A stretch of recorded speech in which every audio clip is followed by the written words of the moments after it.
ಆ ನಾಯಕನ ಈ ನಡೆಯ ಮರ್ಮವೇನು? ಪ್ರತಿಪಕ್ಷ ಕೊಟ್ಟ ಕೌಂಟರ್ ಅರ್ಥವೇನು? ಪವರ್ ಕಾರಿಡಾರ್ನಲ್ಲಿ ನಿಜವಾಗಿ ನಡೆದದ್ದೇನು? ಪ್ರಮುಖ ವಿದ್ಯಮಾನಗಳ ಸಮಗ್ರ ವಿಶ್ಲೇಷಣೆ ಇದು ರಾಜಕೀಯ ಎಳೆ ಎಳೆಯಾಗಿ. ನಾನು ಸ್ಮಿತಾ ರಂಗನಾಥ್. ಸ್ವಾತಂತ್ರ್ಯೋತ್ತರ ಭಾರತದಲ್ಲಿ ಅತಿ ಹೆಚ್ಚು ಕಾಲ ಅಧಿಕಾರದ ಕೇಂದ್ರದಲ್ಲಿದ್ದ ನಾಯಕ ಅನ್ನೋ ದಾಖಲೆಯನ್ನ ತಮ್ಮ ಹೆಸರಿಗೆ ಬರೆದುಕೊಂಡಿದ್ದಾರೆ ನರೇಂದ್ರ ಮೋದಿ. ಗುಜರಾತಿನ ಮುಖ್ಯಮಂತ್ರಿಯಾಗಿ, ದೇಶದ ಪ್ರಧಾನಿಯಾಗಿ ಅಧಿಕಾರದ ಕೇಂದ್ರದಲ್ಲಿ ನಿರಂತರವಾಗಿ ಮುಂದುವರಿತಿದ್ದಾರೆ. ಗುಜರಾತಿನ ವಡ್ನಗರದ ರೈಲ್ವೆ ನಿಲ್ದಾಣದ ಚಾಯ್ ವಾಲಾನ ಮಗ ಮೋದಿ ಆಗಿದ್ ಹೇಗೆ ನೋಡೋಣ ಎಳೆ ಎಳೆಯಾಗಿ.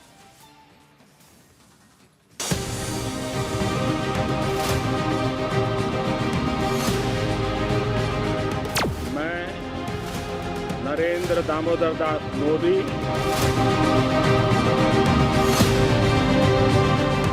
ಹೀಗೆ ನರೇಂದ್ರ ದಾಮೋದರ ದಾಸ್ ಮೋದಿಯನ್ನು ಹೆಸರಿನವನಾದ ನಾನು ಅಂತ ಮೊಟ್ಟ ಮೊದಲ ಬಾರಿಗೆ ಮುಖ್ಯಮಂತ್ರಿಯಾಗಿ ಪ್ರಮಾಣ ವಚನ ಸ್ವೀಕರಿಸಿದ್ದು ಅದ್ಯಾವ ಮುಹೂರ್ತದಲ್ಲೋ ಗೊತ್ತಿಲ್ಲ. ಅವತ್ತಿನಿಂದ ಇವತ್ತಿನವರೆಗೂ ಅಧಿಕಾರದ ಮಟ್ಟಿಗೆ ಹಿಂದಿರುಗಿ ನೋಡಿದ್ದೇ ಇಲ್ಲ, ಅಧಿಕಾರದಿಂದ ಕೆಳಗಿಳಿದಿದ್ದೂ ಇಲ್ಲ. ಭಾರತ ದೇಶದಲ್ಲಿ ಅತಿ ಹೆಚ್ಚು ಕಾಲ ಅಧಿಕಾರದ ಕೇಂದ್ರದಲ್ಲಿದ್ದ ನಾಯಕ ಯಾರು ಅಂದ್ರೆ ಅವರು ನರೇಂದ್ರ ಮೋದಿ.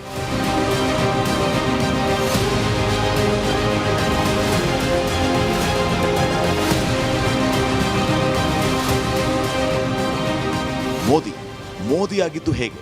ಬರೀ ಒಳ್ಳೆ ಮುಹೂರ್ತದಿಂದ ಆದದಲ್ಲ, ಬರೀ ಒಂದು ಸಂಘಟನೆಯಿಂದಷ್ಟೇ ಆದದ್ದೂ ಅಲ್ಲ. ಮೋದಿ ಆಗೋದಕ್ಕೆ ಒಂದು ರಾಜಕೀಯ ಪಕ್ಷ ಮಾತ್ರ ಕಾರಣ ಅಂದ್ರೆ ಅದೂ ಸತ್ಯವಲ್ಲ. ಒಂದು ಸಿದ್ಧಾಂತವಷ್ಟೇ ಕಾರಣ, ಅದೂ ಪೂರ್ಣ ಸರಿಯಲ್ಲ. ಮೋದಿ ಆಗೋದಕ್ಕೆ ಅವರ ಫಾದರ್, ಗಾಡ್ ಫಾದರ್, ಇನ್ಯಾರೋ ಓರ್ವ ಲೀಡರ್, ಒಬ್ಬ ವ್ಯಕ್ತಿಯಷ್ಟೇ ಕಾರಣ ಆಗಿರಲು ಸಾಧ್ಯ ಇಲ್ಲ. ಆದರೆ ಇವರೆಲ್ಲ ಸರಿಯಾದ ಕಾಲಘಟ್ಟದಲ್ಲಿ ಸರಿಯಾದ ಕಾರಣಕ್ಕೆ ಬಂದು ಹೋದದ್ದು ಕಾರಣವ ಇರಬಹುದು, ಅದಿಲ್ಲದೆಯೂ ಆಗಿರಬಹುದು. ಅಸಲಿಗೆ ಮೋದಿ ಆದದ್ದು ಹೇಗೆ? ಮೋದಿ ಆದದ್ದು ಹೇಗೆ? ದಾಖಲೆ ಅವಧಿ ಅಧಿಕಾರದ ಬುನಾದಿ 9,011 ದಿನ ಚುನಾಯಿತ ಸರ್ಕಾರದ ಮುಖ್ಯಸ್ಥ.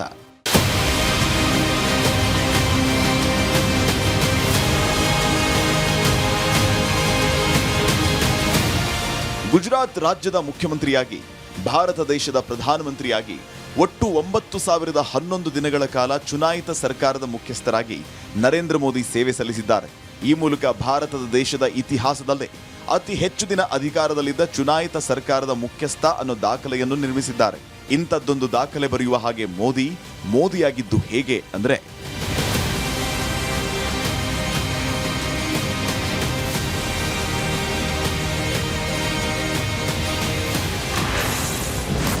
Personality, duty, quality. ಈ ವಿಶ್ಲೇಷಣೆಯ ಮಟ್ಟಿಗೆ ಕೆಲ ಹೊತ್ತು ನೀವು ಮೋದಿ ಬಗೆಗಿನ ರಾಜಕೀಯ ಕನ್ನಡಕವನ್ನ ಪಕ್ಕಕ್ಕಿಟ್ಬಿಡೋಣ. ನರೇಂದ್ರ ಮೋದಿ ಅನ್ನೋ ವ್ಯಕ್ತಿಯ ಲೈಫು ಹಾಗೂ ಅವರು ಪಡೆದಿರೋ ಸಕ್ಸಸ್ನ out of the box think ಮಾಡಿ ನೋಡೋಣ. ಆಗ ಮೇಲ್ನೋಟಕ್ಕೆ ಕಾಣುವ ಕಾರಣ ಅದೇ ಆ ವ್ಯಕ್ತಿತ್ವದ ಜಡರಹಿತ ಗುಣ. ಹಾಗೆ ಒಂದು ಗುರಿಯೆಡೆಗೆ ಅವಿರತವಾಗಿ ಕಿಂಚಿತ್ತೂ ಬೇರೆ ಕಡೆ ಗಮನ ಹರಿಸ್ತೆ, ಎಂಥ ಸಂದರ್ಭದಲ್ಲೂ ವಿಚಲಿತರಾಗದೆ ನಿರಂತರ ಕೆಲಸ ಮಾಡುವ ಛಲ ಹಾಗೂ ಆ ಛಲದ ಬಲ ಒಗ್ಗೂಡಿಸಿ ಕೆಲಸದಲ್ಲಿ ಹಾಕುವ ಮೇಲ್ಪಂಕ್ತಿ. ಹಾಗೆ ಯಾವುದೇ ಕೆಲಸ ಇರಲಿ ಅದರ ಗುಣಮಟ್ಟದಲ್ಲಿ ರಾಜಿ ಮಾಡಿಕೊಳ್ಳದ ನಿಷ್ಠುರವಾದಿತನ. Branding, marketing, story telling.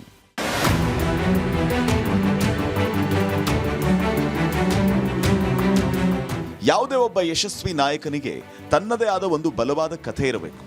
ಮೋದಿಯವರು ತಮ್ಮ ಬಾಲ್ಯದ ಬಡತನ, ಚಹಾ ಮಾರುತ್ತಿದ್ದ ದಿನಗಳು ಮತ್ತು ಸಾಮಾನ್ಯ ಹಿನ್ನೆಲೆಯನ್ನ ಎಂದೂ ಮುಚ್ಚಿಡಲಿಲ್ಲ.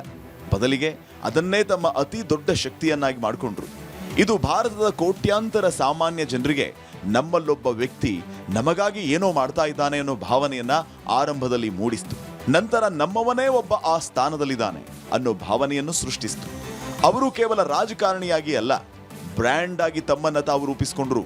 ಹಾಗೆ ರೂಪಿಸಿಕೊಳ್ಳೋದಕ್ಕೆ ಬೇಕಾದ ಕತೆ ಹೇಳುವ ಕಲೆ ಅವರಿಗೆ ಸಿದ್ಧಿಸಿತ್ತು.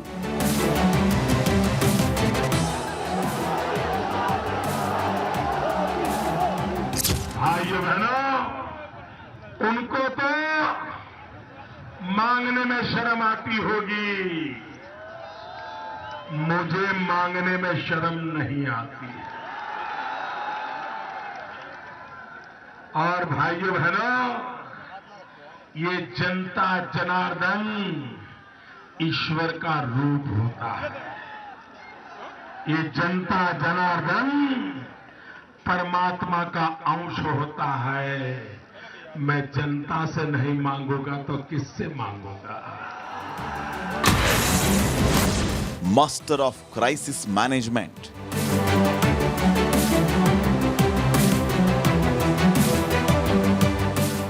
ಸಾಮಾನ್ಯವಾಗಿ ವಿರೋಧಾಭಾಸಗಳು ಅಥವಾ ವಿವಾದಗಳು ಎದುರಾದಾಗ ನಾಯಕರು ಕುಗ್ಗಿ ಹೋಗೋದು ಸ್ವಾಭಾವಿಕ. ಆದರೆ ಮೋದಿಯವರ ವಿಶಿಷ್ಟ ಗುಣ ಅಂದ್ರೆ ತಮ್ಮ ಮೇಲಾಗುವ ಪ್ರತಿಯೊಂದು ದಾಳಿಯನ್ನೂ ಅವರು ತಮಗೆ ಪೂರಕವಾದ ಅವಕಾಶವನ್ನಾಗಿ ಪರಿವರ್ತಿಸಿಕೊಳ್ತಾರೆ. ಇದಕ್ಕೆ ಬೆಸ್ಟ್ ಎಕ್ಸಾಂಪಲ್ ಅಂದ್ರೆ ಮೋದಿಗೆ ರಾಜಕೀಯ ವಿರೋಧಿಗಳು ಚಾಯ್ವಾಲಾ ಅಂತ ಹೀಯಾಳಿಸಿದಾಗ ಅದನ್ನೇ ಕ್ಯಾಂಪೇನ್ ಮಾಡಿದ್ರು. ಹೋದಲ್ಲಿ ಬಂದಲ್ಲಿ ಟೀ ಲೋಟ ಕೈಯಲ್ಲಿ ಹಿಡಿದು ಚಾಯ್ ಪೇ ಚರ್ಚಾ ಮಾಡಿದ್ರು. ವಿರೋಧಿಗಳ ಅಸ್ತ್ರವನ್ನೇ ತಮಗೆ ರಕ್ಷಾ ಕವಚ ಮಾಡಿಕೊಳ್ಳುವ ಈ ಚಾಣಾಕ್ಷತನ ಅವರ ಯಶಸ್ಸಿನ ಹಿಂದಿನ ದೊಡ್ಡ ರಹಸ್ಯ.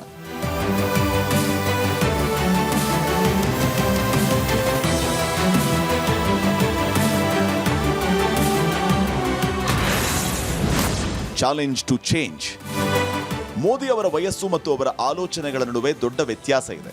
ಅವರು ಹಳೆಯ ತಲೆಮಾರಿನವರಾಗಿದ್ದರೂ ಅತ್ಯಾಧುನಿಕ ತಂತ್ರಜ್ಞಾನವನ್ನು ಅಳವಡಿಸಿಕೊಳ್ಳುವಲ್ಲಿ ಎಲ್ಲರಿಗಿಂತ ಮುಂದಿರುತ್ತಾರೆ. 2014ರಲ್ಲೇ ಹೊಲೋಗ್ರಾಮ್ ತಂತ್ರಜ್ಞಾನ ಬಳಸುವ ಮೂಲಕ ಹುಬ್ಬೇರುವಂತೆ ಮಾಡಿದರು. ಅದಕ್ಕೂ ಮೊದಲೇ ಸೋಷಿಯಲ್ ಮೀಡಿಯಾ ಮೂಲಕ ಜನಸಾಮಾನ್ಯರ ಕನೆಕ್ಟ್ ಆಗಿದ್ರು. ಇವೆಲ್ಲವೂ ಅವರು ಕಾಲಕ್ಕೆ ತಕ್ಕಂತೆ ತಮ್ಮನ್ನ ತಾವು ಅಪ್ಡೇಟ್ ಮಾಡಿಕೊಂಡಿದ್ದನ್ನ, ಬದಲಾವಣೆಗೆ ಸವಾಲು ಒಡ್ಡಿದ್ದನ್ನ ತೋರಿಸುತ್ತೆ. ಅವರ ಈ ಗುಣವೇ ನಿರಂತರವಾಗಿ ಅವರು ಯುವ ಪೀಳಿಗೆಗೆ ಕನೆಕ್ಟ್ ಆಗುವುದಕ್ಕೆ ಸಾಧ್ಯ ಆಗಿದೆ.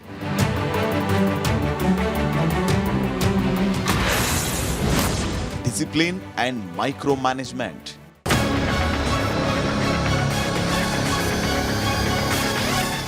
ಮೋದಿ ದಶಕಗಳ ಕಾಲ ರಾಷ್ಟ್ರೀಯ ಸ್ವಯಂ ಸೇವಕ ಸಂಘದಲ್ಲಿ ಒಬ್ಬ ಪ್ರಚಾರಕರಾಗಿ ಕಳೆದ ದಿನಗಳು, ಪೂರ್ಣಾವಧಿ ಕಾರ್ಯಕರ್ತರಾಗಿ ಮಾಡಿದ ಕೆಲಸ ಅವರ ಅತ್ಯುನ್ನತ ಸಾಂಸ್ಥಿಕ ಶಿಸ್ತಿಗೆ ಮೂಲ ಕಾರಣ ಇರಬಹುದು. ಬಹುಶಃ ಇದೇ ಅವರಿಗೆ ದೇಶದ ಮೂಲೆ ಮೂಲೆಯ ಗ್ರೌಂಡ್ ರಿಯಾಲಿಟಿಯನ್ನ ಅರ್ಥ ಮಾಡಿಕೊಳ್ಳುವುದಕ್ಕೆ ಸಹಾಯ ಮಾಡಿರಬಹುದು. ಅವರು ಚಿನ್ನದ ಚಮಚ ಬಾಯಲ್ಲಿಟ್ಕೊಂಡು ಹುಟ್ಟಿದವರೂ ಅಲ್ಲ. ಫಾದರ್, ಗಾಡ್ ಫಾದರ್ ಹೀಗೆ ರಾಜಕೀಯ ಹಿನ್ನೆಲೆಯಲ್ಲೇ ಬೆಳೆದು ಬಂದವರೂ ಅಲ್ಲ. ಮೂಲತಃ ಅವರದ್ದು ಮೇಲ್ಮಟ್ಟದ ರಾಜಕಾರಣ ಅಲ್ಲ. ತಳಮಟ್ಟದ ಸಂಘಟನೆ ಹೇಗೆ ಕೆಲಸ ಮಾಡುತ್ತೆ ಅನ್ನೋದು ಅವರಿಗೆ ಗೊತ್ತು. ಅಧಿಕಾರಿಗಳಿಂದ ಹೇಗೆ ಕೆಲಸ ತೆಗಿಬೇಕು, ಯೋಜನೆಗಳನ್ನು ಹೇಗೆ ಕಾಲಮಿತಿಯಲ್ಲಿ ಮುಗಿಸಬೇಕು ಅನ್ನೋ ಮೈಕ್ರೋ ಮ್ಯಾನೇಜ್ಮೆಂಟ್ ಕಲೆ ಅವರಿಗೆ ಸಿದ್ಧಿಸಿದೆ.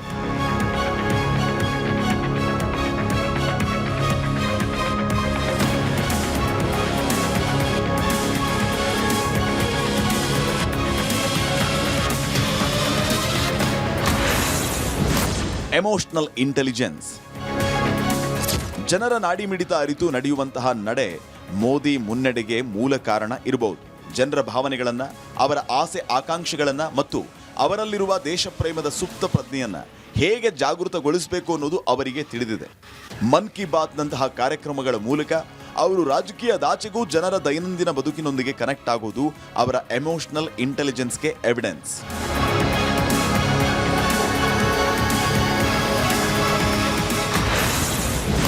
ವಿರೋಧಿಯೂ ಒಪ್ಪುವ ಗುಣ, ಪರಿಶ್ರಮ.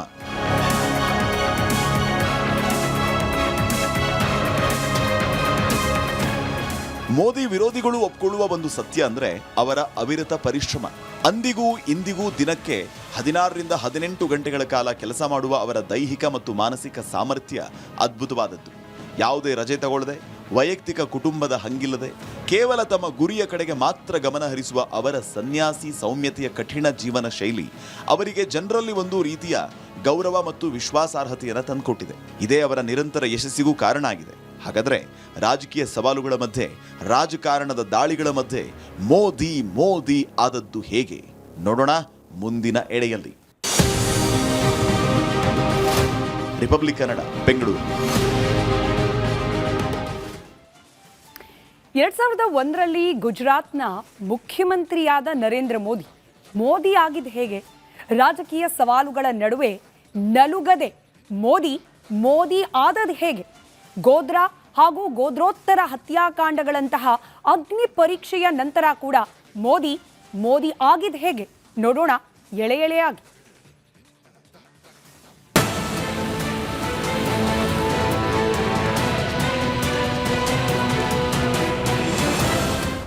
ನರೇಂದ್ರ ಮೋದಿ ಮುಖ್ಯಮಂತ್ರಿಯಾಗಿ ಗುಜರಾತಿಗೆ ಹೋಗುವ ಮುನ್ನ ಒಂದು ಪಂಚಾಯಿತಿ ಸದಸ್ಯರಾದ ಅನುಭವವೂ ಇರಲಿಲ್ಲ. ಕೇವಲ ರಾಜನೀತಿಯ ದೃಷ್ಟಿಯಿಂದ ನೋಡಿದ್ರೆ ಅನನುಭವಿ. ಅದರಲ್ಲೂ ಅವರು ಕಾಲಿಟ್ಟಿದ್ದು ಭೂಕಂಪ ಪೀಡಿತ ಗುಜರಾತ್ನ ಕಷ್ಟದ ದಿನಗಳಲ್ಲಿ. ಆ ಸವಾಲನ್ನೇ ಸದಾವಕಾಶವನ್ನ ಮಾಡಿಕೊಂಡರು ಮೋದಿ. ಆದರೆ ಮೋದಿ ಆದದ್ದು ಹೇಗೆ ಅಂತ ನೋಡುವಾಗ ಗೋಧ್ರಾ ಹಾಗೂ ಗೋಧ್ರೋತ್ತರ ದಂಗೆಗಳನ್ನ ಮರೆಯುವಂತಿಲ್ಲ. ಮೋದಿ ಆದದ್ದು ಹೇಗೆ? ಗೋಧ್ರಾ ಮತ್ತು ಗೋಧ್ರೋತ್ತರ ದಂಗೆ.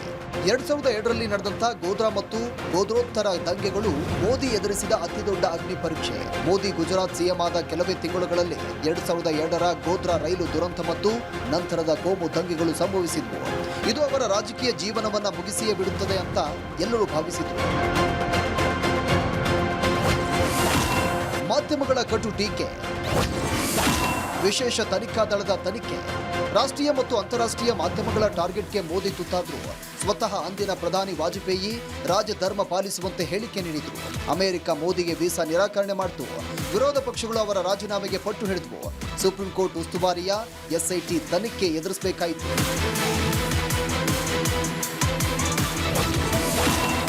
ರಾಜಕೀಯ ದಾಳಿ ಎದುರಿಸಿ ಗೆದ್ದ ಬಗೆ. ಮೋದಿಯವರು ಆಗ ಮಾಧ್ಯಮಗಳ ತೀವ್ರ ದಾಳಿಗೆ ಹೆದರಿ ಓಡಿ ಹೋಗಲಿಲ್ಲ ಅಥವಾ ಯಾವುದೇ ಆವೇಶದ ತಪ್ಪು ನಿರ್ಧಾರವನ್ನು ಕೈಗೊಳ್ಳಿಲ್ಲ. ಅವರು ಸಂಪೂರ್ಣವಾಗಿ ಕಾನೂನು ಪ್ರಕ್ರಿಯೆಗೆ ಒಳಪಟ್ಟರು. ಸುಪ್ರೀಂ ಕೋರ್ಟ್ ನೇಮಿಸಿದ ಎಸ್ಐಟಿ ಸಮಿತಿಯ ಮುಂದೆ ಗಂಟೆಗಟ್ಟಲೆ ಕೂತು ತನಿಖೆ ಎದುರಿಸಿದರು. ಅಂತಿಮವಾಗಿ ಈ ಪ್ರಕರಣದಲ್ಲಿ ಮೋದಿಗೆ ಕ್ಲೀನ್ ಚಿಟ್ ಸಿಕ್ತು. ಸಮಸ್ಯೆಯೇ ಸದವಕಾಶ. ಗುಜರಾತ್ ಅಸ್ಮಿತೆ ಸಂದೇಶ. ಈ ಸಮಸ್ಯೆಯ ಸರಮಾಲೆಯನ್ನೇ ಮೋದಿ ಸದವಕಾಶವಾಗಿ ಬಳಸಿಕೊಂಡ್ರು. ರಾಜಕೀಯವಾಗಿ ಅವರು ಇದನ್ನ ಗುಜರಾತ್ ಅಸ್ಮಿತೆ ಮತ್ತು ಗುಜರಾತ್ನ ಹೆಮ್ಮೆಗೆ ಆದ ಧಕ್ಕೆ ಅಂತ ಬಿಂಬಿಸಿದ್ರು. ದಿಲ್ಲಿಯ ಸುಲ್ತಾನರು ಮತ್ತು ಮಾಧ್ಯಮಗಳು ಇಡೀ ಗುಜರಾತ್ ಅನ್ನ ಬಲಿಪಶು ಮಾಡುತ್ತಿವೆ ಅಂತ ಜನರ ಮುಂದೆ ಹೋದ್ರು. ಇದರ ಫಲವಾಗಿ 2002ರ ಚುನಾವಣೆಯಲ್ಲಿ ಭರ್ಜರಿ ಬಹುಮತದೊಂದಿಗೆ ಗೆದ್ದು ವಿರೋಧಿಗಳ ಬಾಯಿ ಮುಚ್ಚಿಸಿದರು.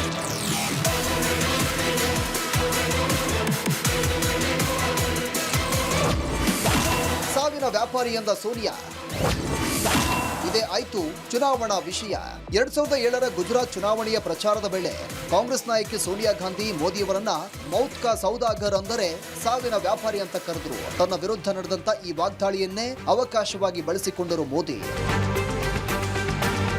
ಸೋನಿಯಾ ಗಾಂಧಿಯವರ ಆ ಒಂದು ಹೇಳಿಕೆಯನ್ನೇ ಇಡೀ ಚುನಾವಣೆಯ ಕೇಂದ್ರ ಬಿಂದುವನ್ನಾಗಿ ಮಾಡಿದ್ರು. ನಾನು ಸಾವಿನ ವ್ಯಾಪಾರಿಯೇ, ದೇಶವನ್ನ ರಕ್ಷಿಸಲು ಭಯೋತ್ಪಾದಕರನ್ನ ಮುಗಿಸುವುದು ಸಾವಿನ ವ್ಯಾಪಾರವೇ ಅಂತ ಪ್ರತಿ ಚುನಾವಣಾ ರ್ಯಾಲಿಯಲ್ಲೂ ಗುಡುಗಿದ್ರು. ಕಾಂಗ್ರೆಸ್ನ ಈ ಒಂದು ತಪ್ಪು ಹೇಳಿಕೆ ಮೋದಿಯವರಿಗೆ ಚುನಾವಣೆಯನ್ನ ಧ್ರುವೀಕರಿಸಲು ನೇರ ಅಸ್ತ್ರವಾಯಿತು. ಗುಜರಾತ್ ಜನತೆ ಮೋದಿಯವರನ್ನ ಮತ್ತೊಮ್ಮೆ ಪ್ರಚಂಡ ಬಹುಮತದಿಂದ ಆರಿಸಿದ್ರು.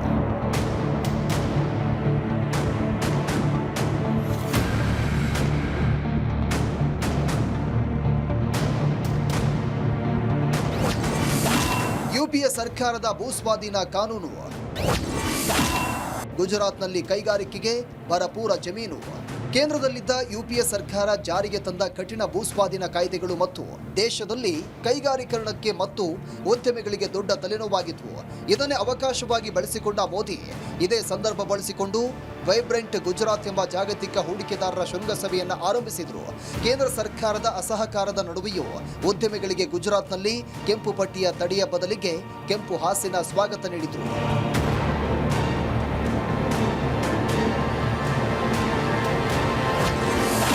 Tata nano master stroke. ಪಶ್ಚಿಮ ಬಂಗಾಳದ ಸಿಂಗೂರ್ನಲ್ಲಿ ಮಮತಾ ಬ್ಯಾನರ್ಜಿಯವರ ಪ್ರತಿಭಟನೆಯಿಂದಾಗಿ ಟಾಟಾ ಸಂಸ್ಥೆ ತನ್ನ ನ್ಯಾನೋ ಕಾರ್ಖಾನೆಯನ್ನ ಅಡ್ಡಿಯಾದಾಗ ಮೋದಿಯವರು ನ್ಯಾನೋ ಸಂಸ್ಥೆಯ ಮುಖ್ಯಸ್ಥ ರತನ್ ಟಾಟಾ ಅವರಿಗೆ ಕೇವಲ ಒಂದು ಸಂದೇಶ ಕಳಿಸಿದ್ರು. ಅದು ವೆಲ್ಕಮ್ ಟು ಗುಜರಾತ್ ಎಂಬ 3 ಪದದ ಸಂದೇಶ. ಕೆಲವೇ ದಿನಗಳಲ್ಲಿ ಟಾಟಾ ಸಂಸ್ಥೆಗೆ ಗುಜರಾತ್ನಲ್ಲಿ ಜಮೀನು, ವಿದ್ಯುತ್ ನೀಡಿ ಆ ಕಾರ್ಖಾನೆ ಗುಜರಾತ್ನ ಸಾನಂದ್ಗೆ ಬರುವಂತೆ ಮಾಡಿದ್ರು. ಇದು ಇಡೀ ದೇಶದ ಉದ್ಯಮಿಗಳಿಗೆ ಭಾರತದಲ್ಲಿ ಬಿಸಿನೆಸ್ ಮಾಡಬೇಕಾದರೆ ಗುಜರಾತ್ಗೆ ಹೋಗಬೇಕು ಎಂಬ ಸಂದೇಶ ರವಾನಿಸಿತು. ವಿಕಾಸ ಎಂಬ ಗುಜರಾತ್ ಮಾಡೆಲ್ ಹುಟ್ಟು ಹಾಕಿದ್ರು ಗ್ಲೋಬಲ್ ಬ್ರ್ಯಾಂಡ್. ವಿಕಾಸ ಎಂಬ ಹೆಸರಲ್ಲಿ ಜಾಗತಿಕವಾಗಿ ಗುಜರಾತ್ ಮಾಡೆಲ್ ಬ್ರ್ಯಾಂಡ್ ಬಳಸಿದ್ರು. ಮೋದಿಯವರ ಮೇಲಿದ್ದ ಕೋಮು ರಾಜಕಾರಣದ ಲೇಬಲ್ ಅನ್ನ ಸಂಪೂರ್ಣವಾಗಿ ಅಳಿಸಿ ಹಾಕಲು ಅವರು ಕಂಡುಕೊಂಡಂತ ಸೂತ್ರವೇ ವಿಕಾಸ್ ಪುರುಷ್ ಇಮೇಜ್.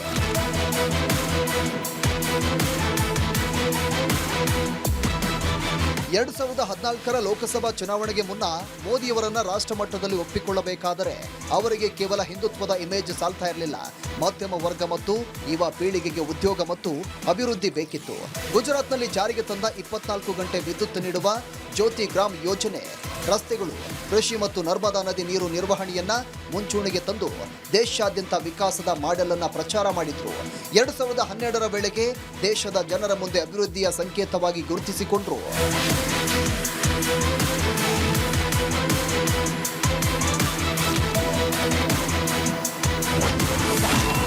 ಯುಪಿಎ ಹಗರಣಗಳೇ ಅಸ್ತ್ರ, ನೀತಿಗೆಟ್ಟ ಆಡಳಿತದ ವಿರುದ್ಧ ಬ್ರಹ್ಮಾಸ್ತ್ರ. ಯುಪಿಎ ಸರ್ಕಾರದ 2G, ಕೋಲ್ಗೇಟ್ ಸೇರಿದಂತೆ ಹಗರಣಗಳ ಸರಣಿ ಭ್ರಷ್ಟಾಚಾರದ ಆಪಾದನೆಗಳನ್ನೇ ಅಸ್ತ್ರವಾಗಿ ಬಳಸಿಕೊಂಡ್ರು. ಜೊತೆಗೆ ನಾ ಕಾವುಂಗಾ ನಾ ಖಾನೆ ದೂಂಗಾ ಎಂಬ ಘೋಷಣೆ ದೇಶದ ಜನರನ್ನ ಸೆಳೆಯಿತು. ಸಬ್ಕಾ ಸಾಥ್ ಸಬ್ಕಾ ವಿಕಾಸ್ ಇತರ ಧರ್ಮೀಯರು ಮೋದಿ ಕಡೆ ಭರವಸೆಯಿಂದ ನೋಡುವಂತೆ ಮಾಡಿತು. ಪರಿಣಾಮ 2014ರ ಲೋಕಸಭಾ ಚುನಾವಣೆಯ ಅಭೂತಪೂರ್ವ ದಿಗ್ವಿಜಯ ಹಾಗೂ ಪ್ರಧಾನಮಂತ್ರಿ ನರೇಂದ್ರ ಮೋದಿ. ಆದರೆ ಅಷ್ಟು ಹೊತ್ತಿಗಾಗಲೇ ಕೇಂದ್ರ ಯುಪಿಎ ಸರ್ಕಾರದ ಆಡಳಿತವೆಂದರೆ ಪಾಲಿಸಿ ಪ್ಯಾರಾಲಿಸಿಸ್ ಎಂಬಂತಾಗಿತ್ತು. ಆ ಕಾಲಘಟ್ಟದಲ್ಲಿ ದೇಶದ ಅಧಿಕಾರದ ಚುಕ್ಕಾಣಿ ಹಿಡಿದವರು ಮೋದಿ. जिसको कहते थे कि पॉलिसी पैरालिसिस वाली सरकार थी, मोदी जी ने 8 साल में नीतियां कैसे निर्धारित हो सकती है, इसके लिए ढेर सारा दुनिया के सामने स्टडी करने का मटेरियल उपलब्ध कराया है. मैं बहुत सारी बात नहीं करना चाहता, परंतु कुछ नीतियों की जरूर बात करना. भारत ने कभी भी अंतरिक्ष के लिए अपनी नीति बनाने का सोचा नहीं था. मोदी जी ने अंतरिक्ष की नीति बनाकर आज एक बहुत बड़ा बाजार भारत के लिए खुला है और मैं पूरे भरोसे से कहता हूं कि इस क्षेत्र में भी भारत ग्लोबल लीडर बनने जा रहा है. ड्रोन की पॉलिसी देश में थी ही नहीं, अपार संभावनाएं पड़ी, परंतु ड्रोन की पॉलिसी नहीं थी. पढ़े लिखे युवा भी थे, 130 करोड़ का मार्केट भी था और देश अब आधुनिकता को स्वीकारने के लिए, नई चीजों को स्वीकारने के लिए तैयार भी बैठा है. ಹೀಗೆ ಪ್ರಧಾನಿಯಾದ ನಂತರ ಮೋದಿ ಆದದ್ದು ಅದು ಈ ಎಳೆ ರಾಜಕೀಯದ ಮುಂದಿನ ಎಳೆ. Republic Kannada, Bengaluru. Welcome back. Narendra Modi ಅವರದ್ದು ಗುಜರಾತ್ನ ಮುಖ್ಯಮಂತ್ರಿಯಾಗಿದ್ದ ಸಂದರ್ಭದ್ದು ಒಂದು ಅಧ್ಯಾಯ ಆದರೆ ತಮ್ಮ ರಾಜಕೀಯ ಜೀವನದಲ್ಲಿ ಪ್ರಧಾನಿಯಾದ ನಂತರದ್ದು ಮತ್ತೊಂದೇ ಅಧ್ಯಾಯ. ಇನ್ಫ್ಯಾಕ್ಟ್ ಈ 12 ವರ್ಷಗಳ ಜರ್ನಿಯಲ್ಲಿ ಎದುರಾದ ಸವಾಲುಗಳು ಒಂದೆರಡಲ್ಲ. ಬಂದ ಎಲ್ಲ ಸವಾಲುಗಳನ್ನ ಮೆಟ್ಟು ನಿಂತು ಅದಕ್ಕೆ ತಕ್ಕ ಉತ್ತರವನ್ನ ಕೊಟ್ಟಿದ್ದೇ ಬಹುಶಃ ಈ 12 ವರ್ಷಗಳ ಸುದೀರ್ಘ ಅವಧಿಯಲ್ಲಿ ಪ್ರಧಾನಿಯಾಗಿ ಮುಂದುವರಿಲಿಕ್ಕೆ, ಹಾಗೆ ಬಿಜೆಪಿಯ ಅತ್ಯುನ್ನತ ನಾಯಕನಾಗಿಯೂ ಕೂಡ ಮುಂದುವರಿಲಿಕ್ಕೆ ಮೋದಿ ಅವರಿಗೆ ಕಾರಣವಾಗ್ತಾ ಹೋಯ್ತಾ ಅಂತ ಹೇಳಿ ಒಂದಷ್ಟು ಕಾರಣಗಳನ್ನ ಕ್ವಿಕ್ ಆಗಿ ಮೆಲುಕಾಗ್ತಾ ಹೋಗೋಣ. ಸೂಟ್ಪುಟ್ ಸರ್ಕಾರ ಅನ್ನೋ ಅಪಖ್ಯಾತಿ ಅಥವಾ ಆ ರೀತಿಯ ಒಂದು ಟ್ಯಾಗ್ಲೈನ್ ಅನ್ನ ಕೊಟ್ಟಿತ್ತು ಬಿಜೆಪಿ ಹಿಂದಿದ್ದ ಯುಪಿಎ ಸರ್ಕಾರಕ್ಕೆ. ಇದರ ಜೊತೆಗೆ ಜನಪರವಾದ ಸರ್ಕಾರವನ್ನ ಹೇಗೆ ತರಲಿಕ್ಕೆ ಸಾಧ್ಯ ಅನ್ನೋದನ್ನ ಮಾಡಿ ತೋರಿಸಿದ್ರು ನರೇಂದ್ರ ಮೋದಿ ಅವರು, ಅವರ ನೇತೃತ್ವದ ಸರ್ಕಾರ. ಇನ್ನು ನರೇಂದ್ರ ಮೋದಿ ಅವರು ಪ್ರಧಾನಿಯಾದ ನಂತರದಲ್ಲಿ ಬಂದ ಅತಿ ದೊಡ್ಡ ಆರೋಪ ಅಂತಂದ್ರೆ ರಫೇಲ್ ಡೀಲ್. ಇದಕ್ಕೂ ಕೂಡ ಉತ್ತರವನ್ನ ನೀಡಿ ಇಡೀ ದೇಶವನ್ನ ಕಾಯುವ ಚೌಕಿದಾರ ನಾನು ಅಂತ ಹೇಳಿ ಉತ್ತರವನ್ನ ನೀಡಿದ್ರು. ಈಗಲೂ ಕೂಡ ಚೌಕಿದಾರ್ ಅಂತ ಹೇಳಿ ಮೋದಿ ಅವರನ್ನ ಬಿಜೆಪಿ ಅವರು ಕರೆದ್ರೆ ಚೌಕಿದಾರ್ ಚೋರ್ ಹೇ ಅಂತ ಹೇಳಿ ವಿರೋಧ ಪಕ್ಷದವರು ಬೇರೆ ಬೇರೆ ಕಾರಣಕ್ಕೆ ಆರೋಪ ಮಾಡೋದನ್ನ ನಾವು ಕಂಡೇ ಇದ್ದೀವಿ. ಇನ್ನು ಕೃಷಿ ಕಾಯ್ದೆ, ನೂತನವಾಗಿ ಈ ಕೃಷಿ ಕಾಯ್ದೆಯನ್ನ ತರಲಿಕ್ಕೆ ಹೊರಟ ಸಂದರ್ಭದಲ್ಲಿ ಯಾವ ಮಟ್ಟಿಗೆ ಪ್ರತಿಭಟನೆಗಳಾಗಿತ್ತು ಅನ್ನೋದನ್ನ ಇಡೀ ದೇಶ ವಿಟ್ನೆಸ್ ಆಗಿದೆ. ಕೃಷಿಕರು ಬೀದಿಗಿಳಿದು ನಡೆಸಿದ ಪ್ರತಿಭಟನೆ ಅನಿವಾರ್ಯವಾಗಿ ಆ ಕೃಷಿ ಕಾಯ್ದೆಯನ್ನ ವಾಪಸ್ ಪಡೆಯುವಂತಹ ಸಂದಿಗ್ಧ ಪರಿಸ್ಥಿತಿಗೆ ಕೇಂದ್ರ ಸರ್ಕಾರವನ್ನ ದೂಡಿತ್ತು. ಆದರೆ ಈ ಕಾಯ್ದೆಯನ್ನ ತರುವ ಪ್ರಯತ್ನದಲ್ಲಿ ಸೋತರೂ ಕೂಡ ರೈತರ ವಿರುದ್ಧವಾಗಿ ನಿಲ್ಲಿಲ್ಲ ಅನ್ನೋ ವಿಚಾರದಲ್ಲಿ ಸಂಯಮ ಪ್ರದರ್ಶಿಸಿ ಗೆದ್ರು ನರೇಂದ್ರ ಮೋದಿ. ಇನ್ನು ನೋಟ್ ಬ್ಯಾನ್, ಈ ದಿನಕ್ಕೂ ಕೂಡ ವಿರೋಧ ಪಕ್ಷಗಳು ನೋಟ್ ಬ್ಯಾನ್ ವಿಚಾರವನ್ನ ಇಟ್ಕೊಂಡು ನರೇಂದ್ರ ಮೋದಿ ಅವರ ನೇತೃತ್ವದ ಸರ್ಕಾರವನ್ನ ಟೀಕೆ ಮಾಡ್ತಲೇ ಇದ್ದಾರೆ. ನೋಟ್ ಬ್ಯಾನ್ ಮಾಡಿದ್ರೂ ಕೂಡ ಅದಾದ ನಂತರದಲ್ಲಿ ನಡೆದ ಉತ್ತರ ಪ್ರದೇಶದ ಚುನಾವಣೆ ಸೋಲಾಗ್ಬಿಡುತ್ತೆ ಬಿಜೆಪಿಗೆ ಅನ್ನೋ ರೀತಿಯ ವಿಶ್ಲೇಷಣೆಯನ್ನ ಕೂಡ ಗೆದ್ರು ನರೇಂದ್ರ ಮೋದಿ ನೇತೃತ್ವದ ಬಿಜೆಪಿ. ಇನ್ನು ವಿದೇಶಾಂಗ ನೀತಿಯ ಚತುರತೆ ವಿಶ್ವಗುರು ಆಗುವ ಕಡೆಗೆ ಭಾರತವನ್ನ ಕರೆದುಕೊಂಡು ಹೋಗ್ತಾ ಇದೆ ಅನ್ನೋದು ಕಾಣೋ ರೀತಿಯಲ್ಲಿ ಚಿತ್ರಣ ಇದೆ. ರಣೋತ್ಸಾಹ ಕೂಡ ಕುಗ್ಗಿಲ್ಲ. ಭಾರತದ ಮೇಲಾದ ಉಗ್ರ ಚಟುವಟಿಕೆಗಳು, ಉಗ್ರ ದಾಳಿಗಳು, ಇದಕ್ಕೆ ಪ್ರತ್ಯುತ್ತರವನ್ನ ನೀಡಲಿಕ್ಕೆ ಹಿಂದೇಟ್ ಹಾಕಲಿಲ್ಲ ಅನ್ನೋ ಖ್ಯಾತಿ ಕೂಡ ನರೇಂದ್ರ ಮೋದಿ ಅವರಿಗಿದೆ. ಇದೆಲ್ಲದರ ಮತ್ತಷ್ಟು ಡೀಟೇಲ್ಸ್ನೊಂದಿಗೆ ನನ್ನ ಕಲೀಗ್ ವೀರೇಂದ್ರ ನೇರ ಸಂಪರ್ಕದಲ್ಲಿ ಜಾಯ್ನ್ ಆಗಿದ್ದಾರೆ. ವೀರೇಂದ್ರ, ಬಹುಶಃ ಒಂದು ಪಾಪ್ಯುಲರ್ ಸೇಯಿಂಗ್ ಇದೆ, you may hate him or like him but you can't ignore him ಅಂತ ಹೇಳಿ. ಆ ರೀತಿಯ ಪರ್ಸನಾಲಿಟಿ ಅಂತ ಬಂದಾಗ ಮೋದಿ ಅವರು ನೋ ಡೌಟ್ ಆ ಸಾಲಿನಲ್ಲಿ ನಿಲ್ತಾರೆ ಅಂತ. ರೈಟ್. ಯಾಕಂದರೆ ಮೋದಿಯವ್ರನ್ನ ಹೇಟ್ ಮಾಡಿದವರು ಇದ್ದಾರೆ, ಲೈಕ್ ಮಾಡಿದವರು ಇದ್ದಾರೆ. ಆದರೆ ಯಾರು ಇಗ್ನೋರ್ ಮಾಡ್ಲಿಕ್ಕೆ ಆಗಿಲ್ಲ. ನೀವು ಯಾವುದೇ ತಗೊಳ್ಳಿ, ವಿರೋಧ ಪಕ್ಷದವರು ಕೂಡ ಅವ್ರನ್ನ ಇಗ್ನೋರ್ ಮಾಡ್ಲಿಕ್ಕೆ ಆಗಿಲ್ಲ. ನೋಡಿ ಎಷ್ಟರ ಮಟ್ಟಿಗೆ ನಾವು ದಿ ಬೆಸ್ಟ್ ಎಕ್ಸಾಂಪಲ್ ಅಂದರೆ ಮೋದಿಯವರ ಇಷ್ಟು ವರ್ಷದ ಆಡಳಿತದಲ್ಲಿ ಅವರಿಗೆ ಒಂದು ರೀತಿ ಪ್ರತಿಷ್ಠೆಗೆ ಧಕ್ಕೆ ಬಂತು. ಇನ್ನು ಏನು ಮಾಡ್ತಾರೆ ಅನ್ನುವಂಥ ಪ್ರಶ್ನೆ ಎದುರಾದಿದ್ದು ಯಾವಾಗ? ಕೃಷಿ ಕಾಯ್ದೆ, APMC ಕಾಯ್ದೆ, ಇವುಗಳ ವಿರುದ್ಧ ಎಂಥ ಹೋರಾಟ ನಡೀತು, ಎಂಥ ಪ್ರತಿಭಟನೆ ನಡೀತು. ವರ್ಷಗಟ್ಟಲೆ ಅಲ್ಲೇ ಕೂತ್ಬಿಟ್ರು, ಕೆಂಪು ಕೋಟೆ ಮೇಲೆ ಹತ್ತಿದ್ರು. ಅಂದರೆ ಅವೆಲ್ಲವೂ ಕೂಡ ಹೇಗಿದೆ ನಿಭಾಯಿಸ್ತಾರೆ ಅನ್ನೋ ಪ್ರಶ್ನೆ ಇತ್ತು. ಆದರೆ ನೋಡಿ ಎಂಥ ಸಂಯಮವನ್ನು ತೋರಿದ್ರು ಆ ಸಂದರ್ಭದಲ್ಲಿ ಅನ್ನೋದು ಅವರ ಲೀಡರ್ಶಿಪ್ಗೆ ದಿ ಬೆಸ್ಟ್ ಎಕ್ಸಾಂಪಲ್. ನೋಡಿ, ಗುರುನಾನಕ್ ಜಯಂತಿಯ ದಿನವೇ ಅವತ್ತಿನ ದಿನ ಅವರು ಅದನ್ನೆಲ್ಲ ವಾಪಸ್ ತೊಗೊಂಡ್ಬಿಡ್ತಾರೆ. ಅಂದರೆ ಅದನ್ನು ಪ್ರತಿಷ್ಠೆಯ ಪ್ರಶ್ನೆಯಾಗಿ ತೆಗೆದುಕೊಂಡಿದ್ದಿದ್ರೆ, ಈಗೋ ಮ್ಯಾಟ್ರ್ ಮಾಡ್ಕೊಂಡ್ಬಿಟ್ಟಿದ್ರೆ ಹಾಗೆ ಮಾಡ್ಲಿಕ್ಕೆ ಆಗ್ತಾ ಇರಲಿಲ್ಲ. ಅದನ್ನು ಅವತ್ತು ವಾಪಸ್ ತೊಗೊಂಡು ಕ್ಷಮೆ ಕೇಳ್ತಾರೆ ಅವರು. ಅಂದರೆ ಒಂದು ಸರ್ವಾಧಿಕಾರಿ ಅಂತ ಏನು ಬಿಂಬಿಸುವಂಥ ಪ್ರಯತ್ನ ನಡೀತಾ ಇತ್ತು, ಹಾಗಿಲ್ಲ ಅನ್ನುವಂಥ ಮೆಸೇಜ್ ಕನ್ವೆ ಮಾಡಿದ್ರು. ಅದಕ್ಕೆ ಅವ್ರಿಗೆ ಕೂಡಲೇ ರಿಸಲ್ಟ್ ಕೂಡಲೇ ಸಿಕ್ತು. ಈಗ UP ಎಲೆಕ್ಷನ್ ಇತ್ತು, UP ಎಲೆಕ್ಷನ್ಲಿ ಅವರಿಗೆ ಅದರ ಫಲಿತಾಂಶ ಸಿಕ್ತು. ಅಂದರೆ ರಾಜಕೀಯವಾಗಿಯೂ ಕೂಡ ಅವರ ನಡೆ ಎಷ್ಟು ಚತುರತೆ ಇತ್ತು ಅನ್ನೋದಕ್ಕೆ ಇದು ದಿ ಬೆಸ್ಟ್ ಎಕ್ಸಾಂಪಲ್ ಅನಿಸುತ್ತೆ. ಮತ್ತು ನೋಡಿ, ಅವರ ವಿರುದ್ಧ ನಡೆದಂಥ ಹಲವಾರು ರಾಜಕೀಯ ಟೀಕೆಗಳು, ದಾಳಿಗಳ ಸಂದರ್ಭಗಳು ಎಲ್ಲವನ್ನೂ ಕೂಡ ಅವ್ರು ಹೇಗೆ ಅದನ್ನು ಅವ್ರಿಗೆ ಪಾಸಿಟಿವ್ ಆಗಿ ಕನ್ವರ್ಟ್ ಮಾಡಿಕೊಂಡ್ರು ಅಂತ, ಮತ್ತು ಅದನ್ನು ಯೋಜನೆಗಳ ಮೂಲಕವೇ ಮಾಡಿದ್ರು. ಫಾರ್ ಎಕ್ಸಾಂಪಲ್ ನೋಡಿ, ಸೂಟ್ ಬ್ಯೂಟ್ಕಿ ಸರ್ಕಾರ ಅಂಥೇಳಿ ಲೋಕಸಭೆಯಲ್ಲಿ ನಿಂತು ರಾಹುಲ್ ಗಾಂಧಿ ಟೀಕೆ ಮಾಡಿದಾಗ ಕೂಡಲೇ ಅವ್ರು ಏನು ಮಾಡಿದ್ರು, ತಕ್ಷಣ ಅವರು ಜನಪರ ಯೋಜನೆಗಳನ್ನ ಘೋಷಣೆ ಮಾಡ್ತಾರೆ. ಅದಕ್ಕೆ ಉತ್ತರವಾಗಿ ಅವರು ಸೂಟ್ ಬೂಟ್ಕಿ ಸರ್ಕಾರ ಅಲ್ಲ ಅಂಥೇಳಿ ಎಲ್ಲೋ ಕ್ಲಾರಿಫಿಕೇಶನ್ ಕೊಡ್ತಾ ಕೂರಲಿಲ್ಲ ಅವರು. ಆದರೆ ಅದಕ್ಕೆ ಬದಲಾಗಿ ಯೋಜನೆಗಳ ಮೂಲಕ ಉತ್ತರ ಕೊಡ್ತಾ ಬಂದರು ಅಂತ. ಅಂದರೆ ಮೋದಿ ಆದದ್ದು ಹೇಗೆ ನಾವು ಪ್ರಧಾನಿ ಆದ ನಂತರದ ಅವರ ನಡೆಗಳನ್ನ ವಿಶ್ಲೇಷಣೆ ಮಾಡ್ತಾ ಹೋದರೆ ಈ ರೀತಿಯ ನಡೆಗಳೇ ಮೋದಿ ಆಗಲಿಕ್ಕೆ ಕಾರಣ ಆಯಿತು ಅನ್ನೋದು ಮೇಲ್ನೋಟಕ್ಕೆ ಗೋಚರಿಸುವಂಥದ್ದು. ಮತ್ತು ನೀವು ಹೇಳ್ತಾ ಇದ್ರಿ ಈಗ ವಿದೇಶಾಂಗ ನೀತಿ ನೋಡಿ, ಅವರು ಎಷ್ಟು ಸೂಕ್ಷ್ಮವಾದ ನಡೆಗಳನ್ನ ಇಡ್ತಾ ಬಂದರು. ಪಾಕಿಸ್ತಾನದ ಮೇಲೆ ಹೆಂಗಿತ್ತು, ಜನರ ಎಮೋಷನ್ ಹೆಂಗಿತ್ತಂದರೆ, ಯುದ್ಧ ಮಾಡಿಬಿಡ್ಬೇಕು, ಯಾಕೆ ಬಿಡಬೇಕು, ಈ ರೀತಿಯ ಮಾತುಗಳನ್ನ ನೀವು ಸೋಷಿಯಲ್ ಮೀಡಿಯಾದಲ್ಲಿ ನೋಡಿದ್ರಿ. ಅರೆ ಯುದ್ಧ ಮಾಡಲೇ ಇಲ್ಲ, ಹಿಂಜರಿದು ಬಿಟ್ರು ಅಂತ. ಈಗ ಗೊತ್ತಾಗ್ತಾ ಇದೆ, ಅವತ್ತಿನ ಜನ ಯಾರು ಸೋಷಿಯಲ್ ಮೀಡಿಯಾದಲ್ಲಿ ಕಮೆಂಟ್ ಮಾಡಿದ್ರು, ಇವತ್ತು ಅರ್ಥ ಆಗ್ತಾ ಇದೆ ಯಾವಾಗ ಪೆಟ್ರೋಲ್ ಬೆಲೆ, ಡೀಸೆಲ್ ಬೆಲೆ, ಗ್ಯಾಸ್ ಬೆಲೆ, ಜನಜೀವನ ಎಷ್ಟರ ಮಟ್ಟಿಗೆ ಅಲ್ಲೆಲ್ಲೋ ಯುದ್ಧ ಆದರೆ ನಮಗೆ ಇಷ್ಟು ಕಷ್ಟ ಆಗ್ತಿದೆ ಅಂದರೆ, ನಾವೇ ಯುದ್ಧ ಮಾಡಿದ್ದಿದ್ದರೆ ಏನಾಗ್ತಾ ಇತ್ತು ಪರಿಸ್ಥಿತಿ. ಅದೇ ಕಾರಣಕ್ಕಾಗಿ ಹೇಳೋದು, ಯುದ್ಧ ಅನ್ನೋದು ಯಾರು ಕೂಡ ಇಷ್ಟಪಡುವಂಥದ್ದಲ್ಲ, ಯಾರಿಗೂ ಬೇಕಾಗಿರುವಂಥದ್ದಲ್ಲ ಅಂತ. ಮತ್ತು ರಣೋತ್ಸಾಹವನ್ನು ತೋರಲಿಲ್ಲ ಅವರು. ತುಂಬ ಅಂದರೆ ಒಂದು ಸ್ಟ್ರಾಟಜಿಕ್ ಮೂವ್ ಇತ್ತು ಅಂತ ಹೇಳಿ. ಅವ್ರ ಹಿಂದೆ ಒಂದು ದೊಡ್ಡ ಟೀಮ್ ಇದೆ, ನೋ ಡೌಟ್ ಇನ್ ದಟ್. ಆದರೂ ಕೂಡ ಒಬ್ಬ ನಾಯಕನಾಗಿ ಅದನ್ನು ನಿಭಾಯಿಸ್ತಾ ಬಂದ ರೀತಿ ಇದೆಯಲ್ಲ, ಅದು ಮೋದಿ ಮಾಡಿದ್ದು. ಮೋದಿ ಆದದ್ದು ಹೇಗೆ ಅಂದರೆ ಇಂತಹ ನಡೆಗಳಿಂದ, ಇಂತಹ ಒಂದು ಚಾತುರ್ಯದ ಹೆಜ್ಜೆಗಳಿಂದ ಅವರು ಮೋದಿ ಆದರು ಅಂತ ಮೇಲ್ನೋಟಕ್ಕೆ ಗೋಚರಿಸುತ್ತೆ. ನಿಜ ವೀರೇಂದ್ರ ಭಟ್, ಇತ್ತೀಚಿನ ದಿನಗಳಲ್ಲಿ ಅದರಲ್ಲೂ ಚುನಾವಣಾ ರಾಜಕೀಯದ ಆಯಾಮದಲ್ಲಿ ನಾವು ನೋಡೋದೇ ಆದರೆ ಇತ್ತೀಚಿನ ದಿನಗಳಲ್ಲಿ ಈ ಮೋದಿ ಚರಿಷ್ಮಾ ಅಥವಾ ಮೋದಿ ಮ್ಯಾಜಿಕ್ ಏನಿದೆ ಅದು ಕೇವಲ ಭಾರತದ ಉತ್ತರ ಭಾಗಕ್ಕೆ ಸೀಮಿತವಾಗಿರೋದು, ದಕ್ಷಿಣ ಭಾರತದಲ್ಲಿ ಮೋದಿ ಹೆಸರು ನಡೆಯೋದಿಲ್ಲ ಅನ್ನೋ ರೀತಿಯ ವಿಶ್ಲೇಷಣೆಗಳು ಕೂಡ ನಡೀತಾ ಇದೆ. ಇದನ್ನು ಹೇಗೆ ಅರ್ಥ ಮಾಡ್ಕೊಳ್ಬೇಕು ನಾವು? ಅಂದರೆ ಡೌನ್ ಸೌತ್ ಮೋದಿ ಅವರು ಜನರನ್ನ ಕನ್ವಿನ್ಸ್ ಮಾಡುವಲ್ಲಿ ಅವರ ಅಪ್ರೋಚ್ ಫೇಲ್ಯೂರ್ ಆಗ್ತಾ ಇದೆಯಾ? ಹೇಗೆ ಅರ್ಥ ಮಾಡ್ಕೊಳ್ಬಹುದು ಇದನ್ನ ಅಂತ? ಬೆಸ್ಟ್ ಎಕ್ಸಾಂಪಲ್, ಈಗ ರೀಸೆಂಟ್ ಆಗಿದ್ದ ಚುನಾವಣೆನೇ ತಗೊಳ್ಳೋಣ. ಪಂಚರಾಜ್ಯಗಳ ಚುನಾವಣೆ ನಡೀತು ಸ್ಮಿತಾ, ಹೌದಾ? ಕೇರಳದಲ್ಲಿ 3 ಸೀಟ್ ಗೆದ್ದರು. ನೀವು ಕಲ್ಪನೆ ಮಾಡ್ಲಿಕ್ಕೆ ಸಾಧ್ಯವಾ? ಕೇರಳದಲ್ಲಿ ಒಂದು 3 ಸೀಟನ್ನು ಅವ್ರು ಗೆಲ್ಬೋದು ಅನ್ನೋದು ಯಾರು ಕಲ್ಪನೆ ಮಾಡಲಿಕ್ಕೂ ಸಾಧ್ಯ ಇಲ್ಲದಂಥ ಪರಿಸ್ಥಿತಿ BJPಯಲ್ಲೇ ಇತ್ತು. ಅಲ್ಲವರು ಇನ್ಫ್ಯಾಕ್ಟ್ ಅಲ್ಲಿ ಫೈಟಿಗೆ ಇಳಿತಾ ಇರಲಿಲ್ಲ, ನಮ್ದಲ್ಲ ಅಂತಲಿ ಬಿಟ್ಟಾಕ್ಬಿಟ್ಟಿದ್ರು. ಅಂತಹ ಕ್ಷೇತ್ರದಲ್ಲೂ ಪ್ರಯತ್ನವನ್ನು ನಿರಂತರವಾಗಿ ಜಾರಿ ಇಟ್ಟು ಬಂದಿದ್ದಾರೆ ಕಳೆದ 10 ವರ್ಷಗಳಲ್ಲಿ. ನೋಡಿ, ಕೇರಳದಲ್ಲಿ BJPಯ ರಾಜನೀತಿ, ಇನ್ಫ್ಯಾಕ್ಟ್ ಹೇಳಬೇಕಂದ್ರೆ ನೋಡಿ, ಅಲ್ಲಿ ಮೋದಿಯವರಿಗಿಂತಲೂ ನನಗನ್ಸುತ್ತೆ ಅಮಿತ್ ಶಾ ಅವರ ಪಾತ್ರ ದೊಡ್ಡದಿದೆ. ಮೋದಿ ಆಗಲಿಕ್ಕೆ ಹಲವಾರು ಹ್ಯಾಕ್ ಕಾರಣರಾಗ್ತಾರೋ ಅದೇ ರೀತಿ ಅಮಿತ್ ಶಾ ಅವರು ಒಂದು ಕಾರಣ. ಆ ದೃಷ್ಟಿಯಿಂದ ನೋಡೋದಾದರೆ Smita, yes you are right. ದಕ್ಷಿಣ ಭಾರತದಲ್ಲಿ ಈಗ ಉತ್ತರ ಭಾರತದಂಥ ದೊಡ್ಡ ಯಶಸ್ಸು ಸಿಗದೆ ಹೋಗಿರ್ಬೋದು, ಆದರೆ ನೆಲೆಯೂರುವಂಥ ಪ್ರಯತ್ನವನ್ನು ನಿರಂತರವಾಗಿ ಮಾಡಿದ್ದಾರೆ. ಅಣ್ಣಾಮಲೈಯವರು ತಮಿಳುನಾಡಲ್ಲಿ ಈಗ ರಾಜೀನಾಮೆ ಕೊಟ್ಟರು, ಆದರೆ ಅವ್ರನ್ನ ತಂದು ಅಲ್ಲಿ ಕಣಕ್ಕೆ ಇಳಿಸಿ ಅವ್ರನ್ನ ರಾಜ್ಯಾಧ್ಯಕ್ಷರನ್ನಾಗಿ ಮಾಡಿ ಒಂದು ಪ್ರಯತ್ನ ಮಾಡಿದ್ರು. ಅವ್ರು ಅಂದ್ಕೊಂಡಂಗೆ ಎಲ್ಲ ಆಗಲಿಲ್ಲ, ಎಲ್ಲವೂ ಕೂಡ ಅವ್ರು ಅಂದ್ಕೊಂಡ ಹಾಗೆ ಆಗಬೇಕು ಅಂತ ಇಲ್ಲ. ಆದರೂ ಪ್ರಯತ್ನಗಳು ಜಾರಿಯಲ್ಲಿ ಇಟ್ಟಿರೋದ್ರಿಂದನೇ ಮೋದಿ ಆಗಿದ್ದಾರೆ ಸ್ಮಿತಾ.